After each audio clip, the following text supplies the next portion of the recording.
गुवाहाटी नोगोरमानि खानाफारायाव थानाय स्टाफ कलेजाव बीजेपी सरकारनि 100 सान बारलांनायनि लोब्बाजों खुंफुंनाय खौरांगिरि मेलाव बास सालायगिरिफोरनो 10,000 नाम न' फुजाफारिफोरनिसिम 15,000 रांनि रांखान्थि अनसुंथाइ होनो फोसावनायजों लोगोसे गुबुन गुबुन गोनांथार थांखि लायो।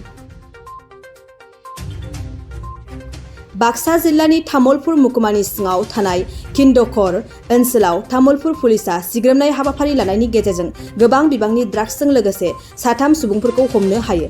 हमजानाय सुबुंफोरखौ बायहाथा सारियालिनि रन्टु आली, मिनार हुसैन आरो आजिजुल इस्लाम होननानै सिनायथिदों।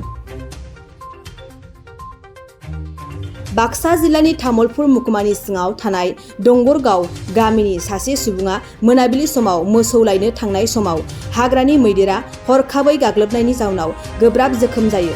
जाथाय जोखोम जानाय सुबुंखौ लुबिन हेम्ब्रम होननानै सिनायथिदों। गवालपारा जिल्ला पुलिसा दुधनैनि साखाथियाव थानाय 17 नं माहारियारि राजा लामायाव सिग्रोमनाय हाबाफारि लानायनि गेजेरजों गोबां बिबांनि फेग्रा टेब्लेट आरो नोगोद 2,50,000 रांजों लोगोसे 4 सुबुंफोरखौ हमनो हायो।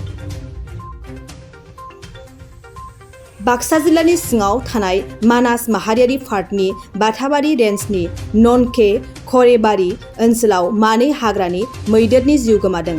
हाग्रानिफ्राय आदार नागिरनानै ओंखारबोनाय 2 मैदेरफोरा आबाद फोथाराव सोंनानै दोननाय मोब्लिब फेन्सिंआव नांनानै जिउ गोमायो।